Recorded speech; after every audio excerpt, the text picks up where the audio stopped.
ವಾರ್ತೆಯ ಮುಖ್ಯಾಂಶಗಳು. ಸೆಪ್ಟೆಂಬರ್ 13ರಂದು ಮುಂಡಗೋಡದಲ್ಲಿ ಬಸವ ಸಂಸ್ಕೃತಿ ಅಭಿಯಾನ. ಸತತ ಹೋರಾಟದ ಹಿನ್ನೆಲೆಯಲ್ಲಿ ಹಕ್ಕು ವಂಚಿತ ಅರಣ್ಯವಾಸಿಗಳ ಅಳಲು. ಸೆಪ್ಟೆಂಬರ್ 13ರಂದು ಬಸವ ಸಂಸ್ಕೃತಿ ಅಭಿಯಾನ. ದೇವನಹಳ್ಳಿಯಲ್ಲಿ ನರೇಗಾ ಜಾಗೃತಿ ಜಾಥಾ. ಸೆಪ್ಟೆಂಬರ್ 13ರಂದು ಮುಂಡಗೋಡದಲ್ಲಿ ಬಸವ ಸಂಸ್ಕೃತಿ ಅಭಿಯಾನದಲ್ಲಿ ಹೆಚ್ಚಿನ ಸಂಖ್ಯೆಯಲ್ಲಿ ಪಾಲ್ಗೊಳ್ಳಿ. ಮಾಜಿ ಶಾಸಕ ವಿಎಸ್ ಪಾಟೀಲ್. ಸರ್ಕಾರದ ಓಲೈಕೆ ರಾಜಕಾರಣವೇ ಕಲ್ಲು ತೂರಾಟಕ್ಕೆ ಕಾರಣ, ರೂಪಾಲಿ ನಾಯ್ಕ್ ಆರೋಪ. ಆಂಜನೇಯ ದೇವಸ್ಥಾನದ ಜೀರ್ಣೋದ್ಧಾರ ಕಾಮಗಾರಿಗೆ ಭೂಮಿ ಪೂಜೆ ನೆರವೇರಿಸಿದ ಶಾಸಕ ಶ್ರೀನಿವಾಸ್ ಮಾನೆ. ವ್ಯಕ್ತಿ ನಾಪತ್ತೆ ಹಿನ್ನೆಲೆಯಲ್ಲಿ ಬನವಾಸಿ ಪೊಲೀಸ್ ಠಾಣೆಯಲ್ಲಿ ಪ್ರಕರಣ ದಾಖಲು. ಆಕಸ್ಮಿಕವಾಗಿ ಮರ ಮುರಿದು ಬಿದ್ದ ಪರಿಣಾಮ ಮಹಿಳೆಯ ದುರ್ಮರಣ. ಸೆಪ್ಟೆಂಬರ್ 13ರಂದು ಉತ್ತರ ಕನ್ನಡ ಜಿಲ್ಲೆಯ ಮುಂಡಗೋಡದಲ್ಲಿ ಬಸವ ಸಂಸ್ಕೃತಿ ಅಭಿಯಾನ ಹಮ್ಮಿಕೊಳ್ಳಲಾಗಿದೆ ಎಂದು ಉತ್ತರ ಕನ್ನಡ ಜಿಲ್ಲಾ ಬಸವ ಸಂಸ್ಕೃತಿ ಅಭಿಯಾನ ಉತ್ಸವ ಸಮಿತಿ ಗೌರವಾಧ್ಯಕ್ಷೆ ಅತ್ತಿವೇರಿ ಬಸವಧಾಮದ ಪೂಜ್ಯ ಶ್ರೀ ಬಸವೇಶ್ವರಿ ಮಾತಾಜಿಯವರು ನಗರದ ಕರ್ಜಗಿ ಕಲ್ಯಾಣ ಮಂಟಪದಲ್ಲಿ ಸುದ್ದಿಗೋಷ್ಠಿ ನಡೆಸಿ ತಿಳಿಸಿದರು. ಸೋಮವಾರ ಸುದ್ದಿಗೋಷ್ಠಿ ಉದ್ದೇಶಿಸಿ ಮಾತನಾಡಿದ ಅವರು, ಬಸವಣ್ಣ ಕರ್ನಾಟಕದ ಸಾಂಸ್ಕೃತಿಕ ನಾಯಕ ಎಂದು ಕರ್ನಾಟಕ ಸರ್ಕಾರ ಐತಿಹಾಸಿಕ ಘೋಷಣೆ ಮಾಡಿ 1 ವರ್ಷ ಪೂರೈಸಿದ ಹಿನ್ನೆಲೆಯಲ್ಲಿ ಲಿಂಗಾಯತ ಮಠಾಧಿಪತಿಗಳ ಒಕ್ಕೂಟದ ವತಿಯಿಂದ ರಾಜ್ಯದ ಪ್ರತಿಯೊಂದು ಜಿಲ್ಲೆಯಲ್ಲಿ ಸೆಪ್ಟೆಂಬರ್ 1ರಿಂದ ಅಕ್ಟೋಬರ್ 5ರವರೆಗೆ ಬಸವ ಸಂಸ್ಕೃತಿ ಅಭಿಯಾನ ಕಾರ್ಯಕ್ರಮವನ್ನು ಹಮ್ಮಿಕೊಂಡಿದ್ದು, ಅದು ಅಕ್ಟೋಬರ್ 5ರಂದು ಬೆಂಗಳೂರಿನಲ್ಲಿ ಸಮಾರೋಪ ಸಮಾರಂಭ ಕೊನೆಗೊಳ್ಳುತ್ತದೆ ಎಂದು ಹೇಳಿದರು.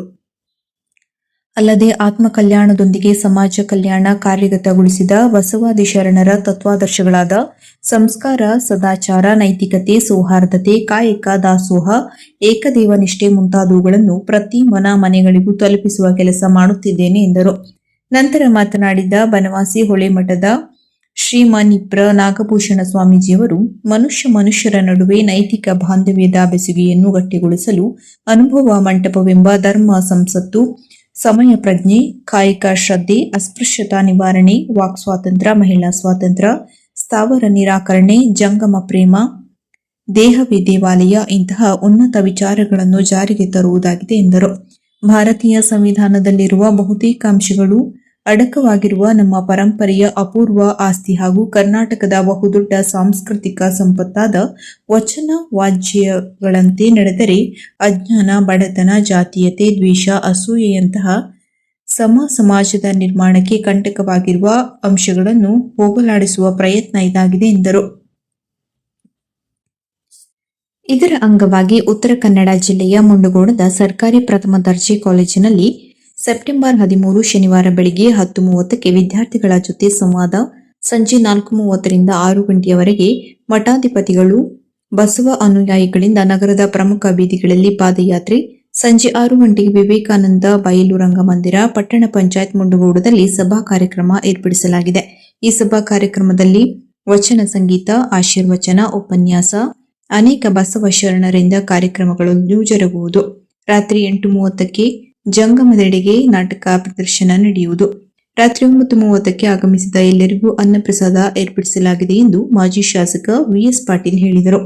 ಈ ಸಂದರ್ಭದಲ್ಲಿ ಅಖಿಲ ಭಾರತದ ವೀರಶೈವ ಲಿಂಗಾಯತ ಮಹಾಸಭಾ ಜಿಲ್ಲಾಧ್ಯಕ್ಷ ಶಿವಲಿಂಗಯ್ಯ ಅಲ್ಲಯ್ಯನವರ ಮಠ, ಜಿಲ್ಲಾ ಸಮಿತಿ ಮಹಿಳಾ ಉಪಾಧ್ಯಕ್ಷೆ ಜ್ಯೋತಿ ಪಾಟೀಲ್, ಜಿಲ್ಲಾ ಸಮಿತಿ ಪ್ರಧಾನ ಕಾರ್ಯದರ್ಶಿ ಬಸವರಾಜ ಪಾಟೀಲ್, ಜಿಲ್ಲಾ ಸಮಿತಿ ಹಿರಿಯ ಬಸವರಾಜ ಓಶಿಮಠ, ಉಪಾಧ್ಯಕ್ಷ ಶಿವಯೋಗಿ ಹಂದ್ರಾಳ, ಸಂಚಾಲಕರಾದ ಜಯಶೀಲ ಗೌಡರ, ಲಿಂಗಾಯತ ಮುಖಂಡ ಗಣೇಶ್ ಸಣ್ಣಲಿಂಗಣ್ಣನವರ್, ವೀರಶೈವ ಲಿಂಗಾಯತ ನೌಕರರ ಸಂಘದ ಜಿಲ್ಲಾಧ್ಯಕ್ಷ ಶ್ರೀಶೈಲ ಐನಾಪುರ, ಪ್ರಮುಖರಾದ ಶಶಿಕಲಾ ಚಂದ್ರಪಟ್ಟಣ, ಕುಮಾರಸ್ವಾಮಿ ಸಾಲಿಮಠ, ಪ್ರಭಾವತಿ ಗೋವಿ ಮತ್ತಿತರರು ಹಾಜರಿದ್ದರು.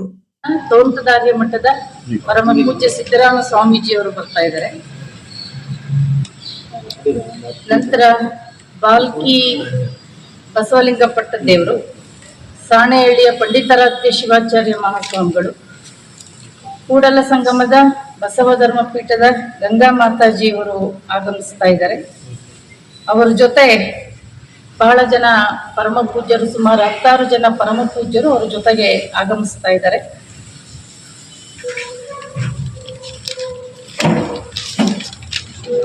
ಕಾರ್ಯಕ್ರಮ ಬೆಳಗ್ಗೆ 10:10ವರೆಗೆ ಕಾಲೇಜಿನಲ್ಲಿ ಮುಂಡಗೋಡದಲ್ಲಿ ಡಿಗ್ರಿ ಕಾಲೇಜಿನಲ್ಲಿ ಒಂದು ಮಠಾಧಿಪತಿಗಳು ಮತ್ತೆ ಆ ಕಾಲೇಜಿನ ವಿದ್ಯಾರ್ಥಿಗಳ ಜೊತೆ ಒಂದು ಸಂವಾದ ನಡೀತದೆ. ನಂತರ 3:30ಕ್ಕೆ ಬಸವ ಸಂಸ್ಕೃತಿ ಅಭಿಯಾನದ ರಥಯಾತ್ರೆಯ ಒಂದು ಮೆರವಣಿಗೆ ನಡೀತದೆ. 6 ಗಂಟೆ ತನಕ ಈ ಮೆರವಣಿಗೆ, 6ರಿಂದ 8 ಗಂಟೆ ತನಕ ಅಲ್ಲಿ ಪೂಜ್ಯರ ಆಶೀರ್ವಚನಗಳಿರ್ತದೆ, ಉಪನ್ಯಾಸಗಳಿರ್ತದೆ. 8 ಗಂಟೆಯಿಂದ 10 ಗಂಟೆ ತನಕ ಬಸವಣ್ಣನವರ ಜೀವನ ಚರಿತ್ರೆಯನ್ನು ಕುರಿತು ಒಂದು ಜಂಗಮದೆಡೆಗೆ ಎನ್ನುವಂತ ಒಂದು ನಾಟಕ ಇರುತ್ತದೆ. ಘೋಷಣೆ ಮಾಡಿ 1 ವರ್ಷ ಆಗಿದೆ. ಆ ಒಂದು ಸವಿ ನೆನಪಿಗೋಸ್ಕರ ಬಸವ ಸಂಸ್ಕೃತಿ ಅಭಿಯಾನ ಅಂತೇಳಿ ಈಗ ಸೆಪ್ಟೆಂಬರ್ 1ರಿಂದ ಅಕ್ಟೋಬರ್ 5ನೇ ತಾರೀಕುವರೆಗೂ ಬೆಂಗಳೂರಲ್ಲಿ ಅದು ಸಮಾರೋಪ ಸಮಾರಂಭವನ್ನ ಕೊನೆಗೊಳ್ಳುತ್ತಾ ಇದೆ.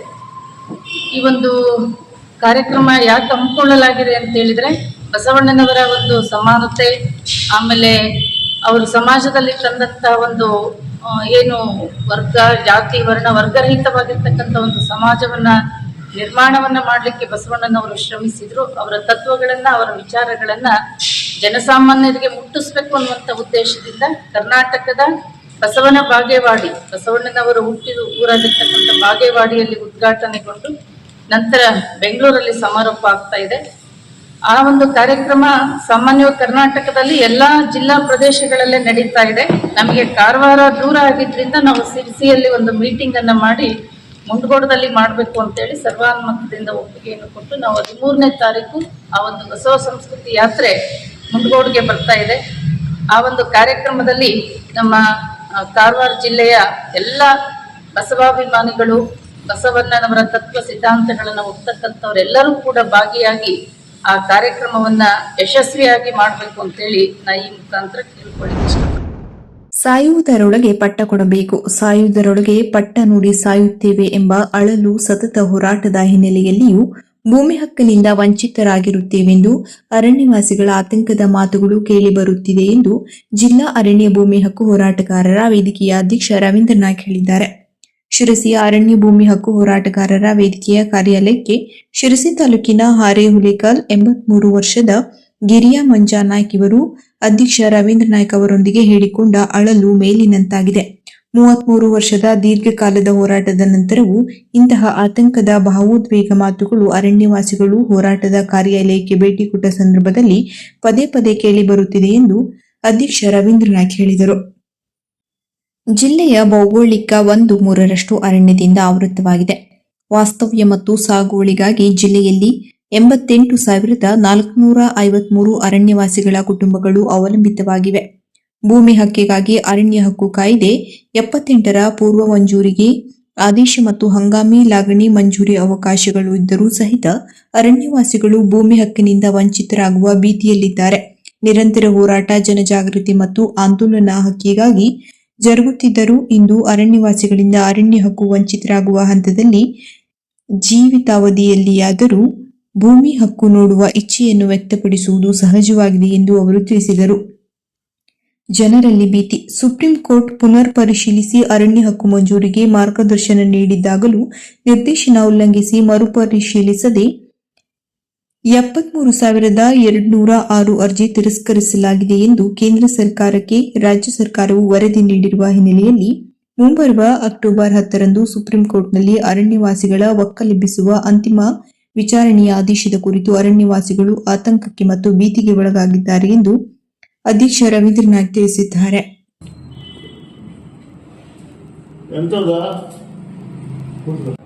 ಎಂತೆಂತ ಮಾಡಿದೆ ಈ ಜಾಗದಲ್ಲಿ? ತೆಂಗಿನ ಗಿಡ, ಅಡಿಕೆ ತೋಟ ಮಾಡಿದಂಗೆ ಮಾಡಬೇಕು. ನೋಡಿ, ಒಟ್ಟುವರಿದಾಗಿ ಹೋರಾಟ ಮಾಡ್ತಾ ಇದ್ದವನೇ ನಾವು. ಎಂತದ ಎಷ್ಟು ಮೀಟಿಂಗ್ ಅದ ಅಷ್ಟು ಮೀಟಿಂಗ್ ಬಂದವನೇ ನಾನು. 33 ವರ್ಷನೂ ಹೋರಾಟ ಬಂದವನೇ. ಹೌದು ಹೌದು. ಈಗ ಎಂತ ಬಂದಿದೆ? ಈಗ ಅದಕ್ಕೆ ನಮ್ದು ಇದ್ದ ಜಾಗದ್ದು ಒಂದು ತೊಂದರೆ ಬಂದಿದೆ. ಏನಂತ? ಪಾಸ್ ಪಡ್ಬೋದು. 83 ವರ್ಷ ಆಯಿತು. 1000 ಪಟ್ಟ ಕೊಡಬೇಕು. ಅದಾದ್ರೂ ನೋಡ್ಕೊಂತಾನೆ.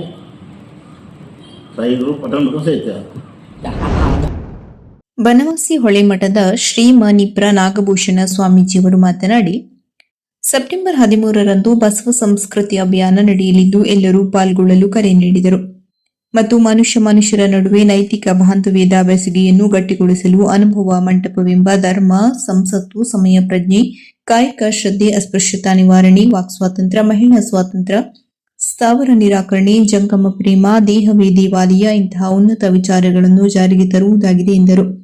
ಭಾರತೀಯ ಸಂವಿಧಾನದಲ್ಲಿರುವ ಬಹುತೇಕ ಅಂಶಗಳು ಅಡಕವಾಗಿರುವ ನಮ್ಮ ಪರಂಪರೆಯ ಅಪೂರ್ವ ಆಸ್ತಿ ಹಾಗೂ ಕರ್ನಾಟಕದ ಬಹುದೊಡ್ಡ ಸಾಂಸ್ಕೃತಿಕ ಸಂಪತ್ತಾದ ವಚನ ವಾಜ್ಯಗಳಂತೆಯೇ ನಡೆದರೆ ಅಜ್ಞಾನ, ಬಡತನ, ಜಾತೀಯತೆ, ದ್ವೇಷ, ಅಸೂಯೆಯಂತಹ ಸಮಾಜದ ನಿರ್ಮಾಣಕ್ಕೆ ಕಂಟಕವಾಗಿರುವ ಅಂಶಗಳನ್ನು ಹೋಗಲಾಡಿಸುವ ಪ್ರಯತ್ನ ಇದಾಗಿದೆ ಎಂದರು.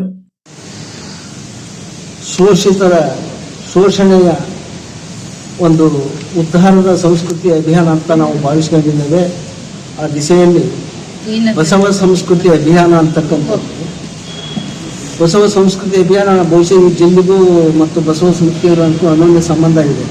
ಕಲ್ಯಾಣ ಕ್ರಾಂತಿ ಮಂಗಲಗೊಂಡಿದ್ದೇ ಈ ಕಾರವಾರ ಜಿಲ್ಲೆಯಲ್ಲಿ. ವಚನ ಕ್ರಾಂತಿ, ಕಲ್ಯಾಣ ಕ್ರಾಂತಿ ಇಲ್ಲಿ ಬಂದು ಇಲ್ಲಿ ಅದು ಮಂಗಲಗೊಳ್ತು ಉತ್ತರ ಕನ್ನಡ ಜಿಲ್ಲೆಯಲ್ಲಿ. ಆ ದಿಸೆಯಲ್ಲಿ ಬಸವ ಸಂಸ್ಕೃತಿ ಅಭಿಯಾನವನ್ನು ಮಾಡಬೇಕು ಅಂತ ಹೇಳಿ ಸುಮಾರು ನಾವು ಜುಲೈ ತಿಂಗಳಲ್ಲಿ ಧಾರವಾಡದಲ್ಲಿ ಆಲೂರು ವೆಂಕಟರಾವರ ಸಭಾಭವನದಲ್ಲಿ ನಾವು ಎಲ್ಲ ಮಠಾಧೀಶರು ಸೇರಿ ಅದನ್ನು ಮೀಟಿಂಗ್ ಮಾಡಿದ್ವಿ. ದೊಡ್ಡ ದೊಡ್ಡ ಮಠಾಧೀಶರು ಪಾಲ್ಗೊಂಡು ಒಂದು ತೀರ್ಮಾನವನ್ನು ತೆಗೆದುಕೊಂಡ ಲಿಂಗಾಯತ ಮಠಾಧೀಶರು ಒಕ್ಕೂಟ. ಆ ದಿಸೆಯಲ್ಲಿ ನಾವೆಲ್ಲರೂ ಜಿಲ್ಲೆಯ ಎಲ್ಲ ಲಿಂಗಾಯತ ವೀರಶೈವರು ಮತ್ತು ಎಲ್ಲ ಸಮುದಾಯದವರು ಕೂಡ, ನಾವು ಲಿಂಗಾಯತ ವೀರಶೈವರು ಅಷ್ಟೇ ಅಲ್ಲ, ಎಲ್ಲ ನಮ್ಮ ಹಿಂದೂ ಸಮಾಜದಲ್ಲಿರ್ತಕ್ಕಂಥ ಗಂಗಾ ಮತ ಇರ್ಬೋದು, ಮರಾಠರು ಇರ್ಬೋದು, ಮಡಿವಾಳರು ಇರ್ಬೋದು, ಗೌಳಿಯರು ಇರ್ಬೋದು, ರೆಡ್ಡಿ ಇರ್ಬೋದು, ಪ್ರತಿಯೊಬ್ಬರು ಮನೆಗೆ ಹೋಗಿ ನಾವು ಪತ್ರಿಕೆ ಕೊಟ್ಟಿದ್ದೇವೆ. ಇದು ಬಸವ ಸಂಸ್ಕೃತಿ ಅಭಿಯಾನ ಒಂದು ಸಮುದಾಯದ ಸಂಸ್ಕೃತಿ ಅಭಿಯಾನ ಆಗಬಾರ್ದು. ಯಾಕಂದರೆ ಈ ದೇಶದಲ್ಲಿ ಸ್ಥಳ ಮೂಲ ಯಾವುದು ಅಗ್ನಿ ಕಳಸ್ಥದಲ್ಲಿರ್ತಕ್ಕಂಥ ಜನಾಂಗನೂ ಕೂಡ ಬಸವಣ್ಣವರ ಒಂದು ಅನುಭವ ಮಂಟಪದಲ್ಲಿ ಪಾಲ್ಗೊಂಡಿದ್ದ ನಾವು ಕಾಣ್ತೇವೆ. ಮಾದರ ಚೆನ್ನೈ ಇರ್ಬೋದು, ದ್ವಾಹರ ಕಕ್ಕ ಇರ್ಬೋದು, ಹರಳಯ್ಯನ ಇರ್ಬೋದು, ಮಡಿವಾಳ ಮಾಥಯ್ಯನ ಇರ್ಬೋದು. ಆಮೇಲೆ ಶೋಷಿತ ಸ್ತ್ರೀಯರು ಕೂಡ ಇಲ್ಲಿ ಏನು ನಮ್ಮ ದೇಶದಲ್ಲಿ ಶೋಷಣೆಗೆ ಒಳಗಾಗಿದ್ರು, ಅವರೆಲ್ಲರೂ ಕೂಡ ಅಲ್ಲಿ ಬಂದು ತಮ್ಮ ಒಂದು ಜೀವನವನ್ನು ಕಂಡುಕೊಂಡ್ರು, ತಮ್ಮ ಅಸ್ತಿತ್ವವನ್ನು ತಿಳ್ಕೊಂಡ್ರು ಅಂತಕ್ಕಂಥದ್ದು ದೊಡ್ಡ ಪವಾಡ ಸದೃಶ. ಆ ದಿಸೆಯಲ್ಲಿ ಅನುಭವ ಮಂಟಪ ಅಂತಕ್ಕಂಥದ್ದು 770 ಅಮರಗಳಿಂದ ನಮ್ಮ ಭಾರತೀಯ ಏನು ಸ್ಥಳ ಮೂಲದ ಕೆಳಸ್ತರದ ಜನಾಂಗ ಎಲ್ಲ ಸೇರಿಕೊಂಡು ಕಟ್ಟಿದಂಥ ಅನುಭವ ಮಂಟಪ. ಆ ದಿಸೆಯಲ್ಲಿ ಅದನ್ನು ಲಿಂಗಾಯತರು ಅಂತ ಕರೆದ್ರು, ಲಿಂಗಾಯತ ಧರ್ಮ ಅಂತ ಕರೆದ್ರು, ಬಸವ ಧರ್ಮ ಅಂತ ಕರೆದ್ರು, ವಚನ ಧರ್ಮ ಅಂತ ಕರೆದ್ರು. ಆ ದಿಸೆಯಲ್ಲಿ ಶರಣ ಸಂಸ್ಕೃತಿ ಅಂತಕ್ಕಂಥದ್ದು. ನಮ್ಮ ಕೆಲಸವನ್ನು ನಾವೇ ಮಾಡಿಕೊಳ್ಳಲು ಸಹಾಯಧನ ನೀಡಿ ಜೊತೆಗೆ ಕೂಲಿಯನ್ನು ನೀಡುವುದು ಉದ್ಯೋಗ ಖಾತ್ರಿ ಯೋಜನೆ ಒಂದೇ. ಇದರ ಸಂಪೂರ್ಣ ಸದುಪಯೋಗ ನಾವು ಪಡೆದುಕೊಳ್ಳಬೇಕು. ಜೊತೆಗೆ ಯೋಜನೆಯಡಿ ನಮ್ಮ ಗ್ರಾಮದ ಅಭಿವೃದ್ಧಿಗೆ ಪೂರಕವಾದ ಕಾಮಗಾರಿಗಳನ್ನು ಕೈಗೊಂಡು ಅಭಿವೃದ್ಧಿ ಸಾಧಿಸೋಣ ಎಂದು ಗ್ರಾಮ ಪಂಚಾಯತ್ ಅಧ್ಯಕ್ಷರಾದ ನಾಗರಾಜ್ ಮರಾಠಿ ಸಾರ್ವಜನಿಕರಿಗೆ ಕರೆ ನೀಡಿದರು. ಸೋಮವಾರ ತಾಲೂಕಿನ ದೇವನಹಳ್ಳಿ ಗ್ರಾಮ ಪಂಚಾಯತ್ನಲ್ಲಿ ಮಹಾತ್ಮ ಗಾಂಧಿ ರಾಷ್ಟ್ರೀಯ ಗ್ರಾಮೀಣ ಉದ್ಯೋಗ ಖಾತ್ರಿ ಯೋಜನೆಯಡಿ ಸಿಗುವ ಸೌಲಭ್ಯಗಳು ಹಾಗೂ ಯೋಜನೆಯ ಕುರಿತಾದ ಮಾಹಿತಿ ನೀಡಲು ರೋಜ್ಗಾರ್ ದಿನ ಹಾಗೂ ಜಾಗೃತಿ ಜಾಥಾ ಕೈಗೊಂಡು ಮಾಹಿತಿ ವಿನಿಮಯ ಮಾಡಲಾಯಿತು. ಈ ವೇಳೆ ಯೋಜನೆಯ ಸೌಲಭ್ಯಗಳು ಹಾಗೂ ಮಹತ್ವದ ಕುರಿತು ಗ್ರಾಮ ಪಂಚಾಯತ್ ಅಭಿವೃದ್ಧಿ ಅಧಿಕಾರಿಗಳಾದ ಕುಮಾರ್ ವಾಸನ್ ಹಾಗೂ ತಾಂತ್ರಿಕ ಸಂಯೋಜಕರಾದ ಕಾರ್ತಿಕ್ ಹಬ್ಬು ಸಂಕ್ಷಿಪ್ತವಾಗಿ ವಿವರಿಸಿದರು. ಹಾಗೂ ಈ ವೇಳೆ ಮಂಜೂರಾದ ಕಾಮಗಾರಿಗಳ ಫಲಾನುಭವಿಗಳಿಗೆ ಕಾಮಗಾರಿ ಅಭಿನಂದಿಸುವಂತೆ ಎಚ್ಚರಿಕೆ ಪತ್ರ ನೀಡಲಾಯಿತು. ಇನ್ನು ಕಸ ವಿಲೇವಾರಿ ವಾಹನದಲ್ಲಿ ಜಾಗೃತಿ ಗೀತೆಗಳ ಮೂಲಕ ಯೋಜನೆಯ ಮಾಹಿತಿಯೊಂದಿಗೆ ಮಾಹಿತಿಯುಳ್ಳ ಕರಪತ್ರಗಳನ್ನು ಗ್ರಾಮದಲ್ಲಿ ವಿತರಿಸಿ ಯೋಜನೆಯ ಸದುಪಯೋಗ ಪಡೆಯುವಂತೆ ಜಾಗೃತಿ ಮೂಡಿಸಲಾಯಿತು. ಈ ಸಂದರ್ಭದಲ್ಲಿ ತಾಲೂಕು ಐಇಸಿ ಸಂಯೋಜಕರು, ತಾಂತ್ರಿಕ ಸಹಾಯಕರು, ಬಿಎಫ್ಟಿ ಹಾಗೂ ಗ್ರಾಮ ಪಂಚಾಯತ್ ಹಾಗೂ ಎನ್ಆರ್ಎಲ್ಎಂ ಸಿಬ್ಬಂದಿಗಳು ಹಾಜರಿದ್ದರು. ಶಿರಸಿ ನಗರದ ಕರ್ಜಗಿ ಕಲ್ಯಾಣ ಮಂಟಪದಲ್ಲಿ ಸುದ್ದಿಗೋಷ್ಠಿ ಉದ್ದೇಶಿಸಿ ಉತ್ತರ ಕನ್ನಡ ಜಿಲ್ಲಾ ಬಸವ ಸಂಸ್ಕೃತಿ ಅಭಿಯಾನ ಉತ್ಸವ ಸಮಿತಿಯ ಜಿಲ್ಲಾಧ್ಯಕ್ಷ ಮತ್ತು ಮಾಜಿ ಶಾಸಕ ವಿಎಸ್ ಪಾಟೀಲ್ ಮಾತನಾಡಿ, ಗುರು ಲಿಂಗ ಜಂಗಮದಷ್ಟೇ ಅರಿವು, ಆಚಾರ, ಅನುಭವಗಳಿಗೆ ಪ್ರಾಮುಖ್ಯತೆ ನೀಡಿದ ಶರಣರ ಸದಾಶಯವನ್ನು ಜಾರಿಗೊಳಿಸುವುದಾಗಿದೆ ಎಂದರು. ಬಸವನಿಂದ ಬದುಕಿ ತ್ರಿಲೋಕವನ್ನೆಲ್ಲ ಶರಣ ಬಹುರೂಪಿ ಚೌಡಯ್ಯನವರ ವಚನದಂತೆ 12ನೇ ಶತಮಾನದ ಕಲ್ಯಾಣ ಕರ್ನಾಟಕವನ್ನು 21ನೇ ಶತಮಾನದಲ್ಲಿ ಮತ್ತೆ ಕಲ್ಯಾಣವಾಗಿಸುವ ಉದ್ದೇಶವಾಗಿದೆ ಎಂದರು. ಇದರ ಅಂಗವಾಗಿ ಉತ್ತರ ಕನ್ನಡ ಜಿಲ್ಲೆಯ ಮುಂಡಗೋಡದ ಸರ್ಕಾರಿ ಪ್ರಥಮ ದರ್ಜೆ ಕಾಲೇಜಿನಲ್ಲಿ ಸೆಪ್ಟೆಂಬರ್ 13 ಶನಿವಾರ ಬೆಳಿಗ್ಗೆ 10:30ಕ್ಕೆ ವಿದ್ಯಾರ್ಥಿಗಳ ಜೊತೆ ಸಂವಾದ, ಸಂಜೆ 4:30ರಿಂದ 6 ಗಂಟೆಯವರೆಗೆ ಮಠಾಧಿಪತಿಗಳು, ಬಸವ ಅನುಯಾಯಿಗಳಿಂದ ನಗರದ ಪ್ರಮುಖ ಬೀದಿಗಳಲ್ಲಿ ಪಾದಯಾತ್ರೆ, ಸಂಜೆ 6 ಗಂಟೆಗೆ ವಿವೇಕಾನಂದ ಬಯಲು ರಂಗಮಂದಿರ, ಪಟ್ಟಣ ಪಂಚಾಯತ್ ಮುಂಡಗೋಡದಲ್ಲಿ ಸಭಾ ಕಾರ್ಯಕ್ರಮ ಏರ್ಪಡಿಸಲಾಗಿದೆ. ಈ ಸಭಾ ಕಾರ್ಯಕ್ರಮದಲ್ಲಿ ವಚನ ಸಂಗೀತ, ಆಶೀರ್ವಚನ, ಉಪನ್ಯಾಸ, ಅನೇಕ ಬಸವ ಶರಣರಿಂದ ಕಾರ್ಯಕ್ರಮಗಳು ಜರುಗಿರುವುದು. ರಾತ್ರಿ 8:30ಕ್ಕೆ ಜಂಗಮದೆಡೆಗೆ ನಾಟಕ ಪ್ರದರ್ಶನ ನಡೆಯುವುದು. ರಾತ್ರಿ 9:30ಕ್ಕೆ ಆಗಮಿಸಿದ ಎಲ್ಲರಿಗೂ ಅನ್ನಪ್ರಸಾದ ಏರ್ಪಡಿಸಲಾಗಿದೆ ಎಂದು ಮಾಜಿ ಶಾಸಕ ವಿಎಸ್ ಪಾಟೀಲ್ ಹೇಳಿದರು.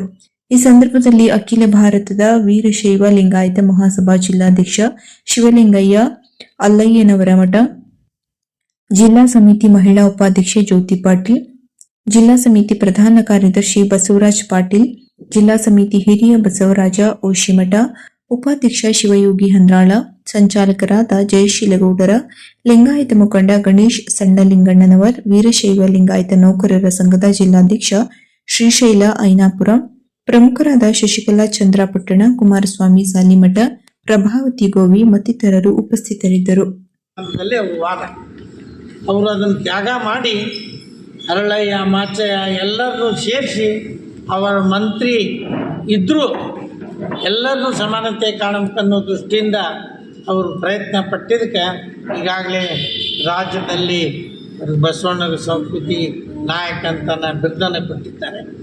ಆ ಸಂಬಂಧ ಇಡೀ ರಾಜ್ಯದಲ್ಲಿ ಜಿಲ್ಲೆಗೊಂದು ಕಾರ್ಯಕ್ರಮವನ್ನು ಹಾಕ್ಕೊಂಡಿದ್ದಾರೆ. ನಮ್ಮ ಜಿಲ್ಲೆ ಕಾರವಾರದಲ್ಲಿ ದೂರ ಆಗೋದ್ರಿಂದ ಮತ್ತು ಅಲ್ಲೇ ಕಾರ್ಯಕ್ರಮ ಮಾಡಲಿಕ್ಕೂ ಅಸ್ತವ್ಯಸ್ತ ಆಕೈತೆ ಅನ್ನೋ ದೃಷ್ಟಿಯಿಂದ ಶಿರ್ಸಿ ಮಾಡ್ಬೇಕಂತಿತ್ತು. ಈ ಮಳೆ ಇರೋದ್ರಿಂದ ಕಲ್ಯಾಣ ಮಂಟಪದಾಗ ಜನಸಂಖ್ಯೆ ಹೆಚ್ಚಾಕೈತಿ ಅನ್ನೋ ದೃಷ್ಟಿಯಿಂದ ಮುಂಡಗೋಡದಲ್ಲಿ ವಿವೇಕಾನಂದ ರಂಗಮಂದಿರ ಸಾಕಷ್ಟು ಒಂದು 3-4 ಸಾವಿರ ಜನ ಹಿಡಿಯುವಂಥ ಒಂದು ಹಾಲಿದೆ, ಅಲ್ಲೇ ಮಾಡ್ಬೇಕಂತೇಳಿ ಎಲ್ಲರೂ ಸರ್ವಾನುಮತದಿಂದ ಅವತ್ತ ಮೀಟಿಂಗಲ್ಲಿ ನಾವು ಠರಾವು ಮಾಡಿ ಅಲ್ಲಿ ಮಾಡುವಂಥದ್ದನ್ನು ಮಾಡಿದ್ದೀವಿ. ಬಸವಣ್ಣವರು ಈ ವಚನ ಸಾಹಿತ್ಯದ ಬಗ್ಗೆ ಒಂದು ವಚನದಲ್ಲಿ ನಮ್ಮ ಇಡೀ ಜೀವನವನ್ನೇ ಅರ್ಥ ಮಾಡಿಕೊಳ್ಳುವಂಥ ಹಿಂದಿನ ಹಿರಿಯರು ಅಥವಾ ಮಹಾತ್ಮರು ವಚನವನ್ನು ಮಾಡಿದರು. ವಚನ ಸಾಹಿತ್ಯ ಸಂಗ್ರಹಣೆ ಮಾಡಿದ್ದು ನಮ್ಮ ಜಿಲ್ಲೆ, ಅದು ಉಳುವಿಯಲ್ಲಿ ವಚನವನ್ನು ಎಲ್ಲ ಆಗಿನ ಕಾಲದಲ್ಲಿ ತಂದು ರಕ್ಷಣೆ ಮಾಡಿದಂಥ ಜಿಲ್ಲಾ. ಅದಕ್ಕೆ ನಮ್ಮ ಜಿಲ್ಲೆಯಲ್ಲಿ ಇದನ್ನು ಅದ್ದೂರಾಗಿ ಮಾಡಬೇಕು. ಅದಕ್ಕೆ ನಿಮ್ಮ ಸಹಕಾರ, ಎಲ್ಲರ ಸಹಕಾರ ಇದ್ದರೆ ಬಸವಣ್ಣನವರಿಗೆ ನಾವು ಒಂದು ಗೌರವ ಕೊಟ್ಟಂಗೆ ಆಕೈತಿ. ಆ ಕಾರ್ಯಕ್ರಮ 13ನೇ ತಾರೀಕಿಗೆ ನಮ್ಮ ಮುಂಡಗೋಡದಲ್ಲಿ ಆಗೋದ್ರಿಂದ ನೀವೇನು ನಾವೆಷ್ಟೇ ಹೇಳಿದ್ರು ಹೆಂಡು ಬಿಲ್ ಹಚ್ಚಿದ್ರು ಮಾಧ್ಯಮದಾಗ ಬಂದಿದ್ದು ಎಲ್ಲ ಕಡೆ ಪ್ರಚಾರ ಆಗೋ ದೃಷ್ಟಿಯಿಂದ ಇವತ್ತು ನಮ್ಮ ಜ್ಯೋತಿ ಪಾಟೀಲರು ಎಲ್ಲರೂ ಸೇರಿ ಇಲ್ಲೇ ಒಂದು ಪ್ರೆಸ್ ಮೀಟ್ ಮಾಡೋಣ ಅಂತೇಳಿ ಪ್ರೆಸ್ ಮೀಟ್ ಮಾಡಿ ನಿಮ್ಮ ಮುಖಾಂತರ ಎಲ್ಲರಿಗೂ ಗೊತ್ತಾಗಿ ಅವತ್ತು ನೀವು ಆ ಕಾರ್ಯಕ್ರಮಕ್ಕೆ ಬರಬೇಕಂತೇಳಿ ನಿಮ್ಗೆ ನಾವು ಇವತ್ತು ಆಹ್ವಾನವನ್ನು ಕೊಟ್ಟು ಅದಕ್ಕೆಲ್ಲ ನೀವು ಬರಬೇಕು, ನಿಮ್ಮ ಸಹಕಾರ ಇರಲಿ ಅಂತೇಳಿ. ಮುಂಡಗೋಡಲ್ಲಿ ನಡೆಯಲಿದ್ದು ಆ ಒಂದು ಕಾರ್ಯಕ್ರಮ ಬೆಳಗ್ಗೆ 10:30ಕ್ಕೆ ಡಿಗ್ರಿ ಕಾಲೇಜಿನಲ್ಲಿ ಮಕ್ಕಳ ಜೊತೆ ಪೂಜ್ಯರ ಜೊತೆ ಒಂದು ಸಂವಾದ ಇರ್ತದೆ, ಬಸ್ನೆಗೆ ಉತ್ತರ. ಹಾಗೆ 3:30 ಒಂದು ಸುಮಾರು ನಮ್ಮ ಬಸವ ಸಂಸ್ಕೃತಿ ಅಭಿಯಾನದ ಒಂದು ರಥಯಾತ್ರೆ ಬರ್ತದೆ. ಆ ರಥಯಾತ್ರೆ ಸುಮಾರು ಜೊತೆಗೆ ಒಂದು 15-20 ಜನ ಪೂಜ್ಯರು ಬರ್ತಾರೆ. ಇದು ಮುಂಡಗೋಡು ಪಟ್ಟಣದಲ್ಲಿ ಒಂದು ಸಾಮರಸ್ಯದ ನಡಿಗೆ ನಡೀತದೆ. ಅದು ಮುಗಿದ ಮೇಲೆ 6 ಗಂಟೆಯಿಂದ 8 ಗಂಟೆ ತನಕ ಬಂದಂತ ಎಲ್ಲ ಪೂಜ್ಯರಿಂದ ಹಾಗೆ ಉಪನ್ಯಾಸಕರಿಂದ ಉಪನ್ಯಾಸ ಮತ್ತೆ ಆಶೀರ್ವಚನ ಇರ್ತದೆ. 8 ಗಂಟೆಯಿಂದ 10 ಗಂಟೆ ತನಕ ಆ ಒಂದು ಬಸವಣ್ಣನವರ ಜೀವನವನ್ನ ಕುರಿತು ಒಂದು ನಾಟಕ ಇರ್ತದೆ. ಸುಮಾರು ಈ ಕಾರ್ಯಕ್ರಮಕ್ಕೆ ಒಂದು 5,000 ಜನ ಸೇರಬಹುದು ಅಂತಕ್ಕಂಥ ಒಂದು ನಿರೀಕ್ಷೆ ಇದೆ. ಹೆಚ್ಚಿನ ಸಂಖ್ಯೆಯಲ್ಲಿ ನಾವು ಇಡೀ ಏನು ನಾವು ಒಂದು ಪತ್ರಿಕೆಯಲ್ಲಿ ಓದ್ತಿರೋ ತಾವೆಲ್ಲರೂ ಹೆಚ್ಚಿನ ಸಂಖ್ಯೆಯಲ್ಲಿ ಆ ಕಾರ್ಯಕ್ರಮದಲ್ಲಿ ಭಾಗಿಯಾಗಿ ಆ ಕಾರ್ಯಕ್ರಮವನ್ನು ಯಶಸ್ವಿ ಮಾಡಬೇಕಾಗಿ ನಾನು ಮಂಡ್ಯ ಜಿಲ್ಲೆಯ ಮದ್ದೂರಿನಲ್ಲಿ ಗಣೇಶ ವಿಸರ್ಜನೆ ಮೆರವಣಿಗೆಯ ಮೇಲೆ ಮತಾಂಧರು ಕಲ್ಲು ತೂರಾಟ ನಡೆಸಿದ್ದು ಖಂಡನೀಯವಾಗಿದ್ದು, ಕಾಂಗ್ರೆಸ್ ಸರ್ಕಾರ ಪ್ರತಿಯೊಂದು ಘಟನೆಯಲ್ಲೂ ಹಿಂದೂಗಳನ್ನು ಟಾರ್ಗೆಟ್ ಮಾಡುತ್ತಿದೆ ಎಂದು ಬಿಜೆಪಿ ರಾಜ್ಯ ಉಪಾಧ್ಯಕ್ಷೆ, ಕಾರವಾರ ಅಂಕೋಲ ವಿಧಾನಸಭಾ ಕ್ಷೇತ್ರದ ಮಾಜಿ ಶಾಸಕಿ ಆರೋಪಿಸಿದ್ದಾರೆ. ಕಾಂಗ್ರೆಸ್ ಸರ್ಕಾರದ ಓಲೈಕೆ ಪರಿಣಾಮವಾಗಿ ಮತಾಂಧರು ಹಿಂದೂಗಳ ಹಬ್ಬದಲ್ಲಿ ಕಲ್ಲು ತೂರುವಷ್ಟು ಧೈರ್ಯ ತೋರುತ್ತಿದ್ದಾರೆ. ಇದರಿಂದ ಹಿಂದೂಗಳು ಹಬ್ಬವನ್ನೇ ಆಚರಿಸದಂತಹ ಪರಿಸ್ಥಿತಿ ಎದುರಾಗಿದೆ. ಇದೊಂದು ಹಿಂದೂ ವಿರೋಧಿ ಸರ್ಕಾರವಾಗಿದೆ. ಕಲ್ಲು ತೂರಾಟ ನಡೆಸಿದ್ದರೂ ಅದನ್ನು ವಿರೋಧಿಸಿದ ಅಮಾಯಕ ಮಹಿಳೆಯರು, ವೃದ್ಧರ ಮೇಲೆ ಲಾಠಿ ಪ್ರಹಾರ ನಡೆಸಲಾಗಿದೆ. ಸರ್ಕಾರ ಪೊಲೀಸರನ್ನು ತಮ್ಮ ಹಿಡನ್ ಅಜೆಂಡಾ ಜಾರಿಗೊಳಿಸಲು ಬಳಕೆ ಮಾಡುತ್ತಿದೆ ಎಂದು ಆರೋಪಿಸಿದ್ದಾರೆ. ಕಲ್ಲು ತೂರಾಟ ನಡೆಸಿದ ಸಮಾಜಘಾತುಕರಿಗೆ ಕಠಿಣ ಶಿಕ್ಷೆಯಾಗಬೇಕು. ಇನ್ನು ಮುಂದೆ ಹಿಂದೂಗಳ ತಂಟಿಗೆ ಅವರು ಬರಬಾರದು. ಸರ್ಕಾರ ಕೂಡಲೇ ಕಟ್ಟುನಿಟ್ಟಿನ ಕ್ರಮ ಕೈಗೊಳ್ಳಬೇಕೆಂದು ರೂಪಾಲಿ ಎಸ್ ನಾಯ್ಕ್ ಆಗ್ರಹಿಸಿದ್ದಾರೆ. ದೇವಸ್ಥಾನ, ಪ್ರಾರ್ಥನಾ ಮಂದಿರಗಳು ನಮ್ಮ ನಂಬಿಕೆಯ ಕೇಂದ್ರಗಳು. ಇವುಗಳ ಜೀರ್ಣೋದ್ಧಾರದಿಂದ ಪುರಾತನ ಸಾಂಸ್ಕೃತಿಕ ವೈಭವ ಉಳಿಯಲಿದೆ ಎಂದು ಈ ನಿಟ್ಟಿನಲ್ಲಿ ಸಮುದಾಯ ಕೈಜೋಡಿಸಬೇಕಿದೆ ಎಂದು ಶಾಸಕ ಶ್ರೀನಿವಾಸ್ ಮಾನೆ ಹೇಳಿದರು. ತಾಲೂಕಿನ ಸರ್ಕಾರಿ ದ್ಯಾಮನಕೊಪ್ಪ ಗ್ರಾಮದಲ್ಲಿ ಆಂಜನೇಯ ದೇವಸ್ಥಾನ ಜೀರ್ಣೋದ್ಧಾರ ಕಾಮಗಾರಿಗೆ ಭೂಮಿ ಪೂಜೆ ನೆರವೇರಿಸಿದ ಅವರು, ನಗರ ಪ್ರದೇಶಗಳಲ್ಲಿ ಆಧುನಿಕತೆಯ ಪ್ರಭಾವ, ಬದಲಾದ ಜೀವನ ಶೈಲಿಯ ಕಾರಣ ನಮ್ಮ ಸಂಸ್ಕೃತಿ ಪರಂಪರೆ ಅಳಿಯುತ್ತಿದೆ. ಆದರೆ ಗ್ರಾಮೀಣ ಭಾಗದಲ್ಲಿ ಇಂದಿಗೂ ಕೂಡ ಸಂಸ್ಕೃತಿ ಪರಂಪರೆ ಬೆಳೆಯುತ್ತಿದೆ ಎಂದು ಸಂತಸ ವ್ಯಕ್ತಪಡಿಸಿದರು. ಗ್ರಾಮ ಪಂಚಾಯತ್ ಅಧ್ಯಕ್ಷೆ ರೇವಣ್ಣ ಸೋಂಡಂಬಿ, ಕೆಪಿಸಿಸಿ ಸದಸ್ಯ ಟಾಕನಗೌಡ ಪಾಟೀಲ್, ಬ್ಲಾಕ್ ಕಾಂಗ್ರೆಸ್ ಅಧ್ಯಕ್ಷರಾದ ಮಂಜು ಗೋರಣ್ಣನವರ್, ಹನುಮಂತಪ್ಪ ಮರಗಡಿ, ಗ್ಯಾರಂಟಿ ಅನುಷ್ಠಾನ ಸಮಿತಿಯ ತಾಲೂಕಾಧ್ಯಕ್ಷ ವಿಜಯಕುಮಾರ್ ದೊಡ್ಡಮನಿ, ಕೆಎಂಎಫ್ ನಿರ್ದೇಶಕ ಚಂದ್ರಪ್ಪ ಜಾಲಗಾರ, ತಾಲೂಕು ಪಂಚಾಯತ್ ಮಾಜಿ ಅಧ್ಯಕ್ಷ ಸಿದ್ದನಗೌಡ ಪಾಟೀಲ್, ಮುಖಂಡರಾದ ಭರಮಗೌಡ ಚನ್ನಗೌಡ್ರ, ಶೇಖಣ್ಣ ಕೊಪ್ಪದ, ಈರಣ್ಣ ಬೈಲವಾಡ, ಮಹಾಂತೇಶ್ ಕುಳೇನೂರು, ಶಿವು ತಳವಾರ್, ರಾಮಣ್ಣ ಪೂಜಾರ, ನಾಗರಾಜ್ ಆರೇರ, ದೇವೇಂದ್ರಪ್ಪ ಕುರಡಿ, ಶೇಖಪ್ಪ ಕೊಪ್ಪದ, ಶಿವಪ್ಪ ಕುರಡಿ, ಕೋಟೆಪ್ಪ ನೆಗಳೂರ್, ಮಲಕಣ್ಣ ಯತ್ನಳ್ಳಿ, ಈರಣ್ಣ ಗೋರಣ್ಣನವರ್, ಶಾಂತಮ್ಮ ಯತ್ನಳ್ಳಿ, ವಿರೂಪಾಕ್ಷ ತಳವಾರ, ಫಕೀರಪ್ಪ ಜಾಡವರ, ಶಿವಪುತ್ರಪ್ಪ ಕುರುಡಿ ಸೇರಿದಂತೆ ಇನ್ನೂ ಹಲವರು ಉಪಸ್ಥಿತರಿದ್ದರು. ಶಿರಸಿ ತಾಲೂಕು ಬನವಾಸಿ ಠಾಣಾ ವ್ಯಾಪ್ತಿಯ ದನಕನಹಳ್ಳಿ ಗ್ರಾಮದ ಮಳ್ಳೂರು ರಾಜೇಂದ್ರಗೌಡ್ರು ತಂದೆ ಬಸಪ್ಪಗೌಡ್ರು ಎಂಬುವವರು ಕಳೆದ 8 ವರ್ಷಗಳ ಹಿಂದೆ ಮನೆಯಿಂದ ಹೊರಹೋದವರು ಇದುವರೆಗೂ ಮನೆಗೆ ಬರದೆ ನಾಪತ್ತೆಯಾಗಿರುವ ಕುರಿತು ಬನವಾಸಿ ಠಾಣೆಯಲ್ಲಿ ಪ್ರಕರಣ ದಾಖಲಾಗಿದೆ. ಸದ್ರಿ ವ್ಯಕ್ತಿಯ ಮಗಳು ತನ್ನ ತಂದೆಯನ್ನು ಹುಡುಕಿಕೊಡುವಂತೆ ದೂರು ನೀಡಿದ್ದು, ಬನವಾಸಿ ಠಾಣೆ ಪೊಲೀಸರು ಪ್ರಕರಣ ದಾಖಲಿಸಿಕೊಂಡು ತನಿಖೆ ಕೈಗೊಂಡಿದ್ದಾರೆ. ಕಾಣೆಯಾದ ವ್ಯಕ್ತಿ ಕಪ್ಪು ಮೈ ಬಣ್ಣದವರಾಗಿದ್ದು, ಕೋಲು ಮುಖ ಹೊಂದಿರುತ್ತಾರೆ, ಕನ್ನಡ ಮಾತನಾಡುತ್ತಾರೆ ಎಂದು ತಿಳಿಸಲಾಗಿದೆ. ಮದನೂರು ಗ್ರಾಮ ಪಂಚಾಯತ್ ವ್ಯಾಪ್ತಿಯ ಡೋಮಗೇರಿ ಗ್ರಾಮದಲ್ಲಿ ಅಂಗನವಾಡಿಯಿಂದ ಮಕ್ಕಳನ್ನು ಕರೆದುಕೊಂಡು ಬರುತ್ತಿರುವ ವೇಳೆ ಹತ್ತಿ ಮರವು ಆಕಸ್ಮಿಕವಾಗಿ ಮುರಿದು ಬಿದ್ದ ಪರಿಣಾಮ ಸಾವಿತ್ರಿ ಬಾಕು ಖರಾತ ಅವರ ದುರ್ಮರಣ ಸಂಭವಿಸಿದ ದುಃಖದ ಘಟನೆ ನಡೆದಿದೆ. ಮಾನ್ಯ ಶಾಸಕರಾದ ಶಿವರಾಂ ಹೆಬ್ಬಾರ್ ಅವರು ಘಟನೆಯ ಸುದ್ದಿ ತಿಳಿದ ತಕ್ಷಣವೇ ಸರ್ಕಾರಿ ಆಸ್ಪತ್ರೆಗೆ ಭೇಟಿ ನೀಡಿ ಪಾರ್ಥಿವ ಶರೀರಕ್ಕೆ ಅಂತಿಮ ನಮನ ಸಲ್ಲಿಸಿದರು. ದುಃಖಿತರಾದ ಕುಟುಂಬಸ್ಥರಿಗೆ ಸಾಂತ್ವನ ಹೇಳಿ ಧೈರ್ಯ ತುಂಬಿದರು ಹಾಗೂ ಸರ್ಕಾರದಿಂದ ಅಗತ್ಯ ಪರಿಹಾರ ಒದಗಿಸುವ ಭರವಸೆಯನ್ನು ನೀಡಿದರು. ಈ ಸಂದರ್ಭದಲ್ಲಿ ಜಿಲ್ಲಾ ಪಂಚಾಯತ್ ಮಾಜಿ ಸದಸ್ಯರಾದ ವಿಜಯ್ ಮಿರಾಶಿ, ಗ್ಯಾರಂಟಿ ಸಮಿತಿಯ ಅಧ್ಯಕ್ಷರಾದ ಉಲ್ಲಾಸ್ ಶಾನ್ಬಾಗ್, ಪ್ರಮುಖರಾದ ಗಣಪತಿ ಮುದ್ದೇಪಾಲ್, ಡಿಎಫ್ಒ ಹರ್ಷಭಾನು ಸೇರಿದಂತೆ ಕಂದಾಯ ಇಲಾಖೆ ಅಧಿಕಾರಿಗಳು ಜೊತೆಗಿದ್ದರು.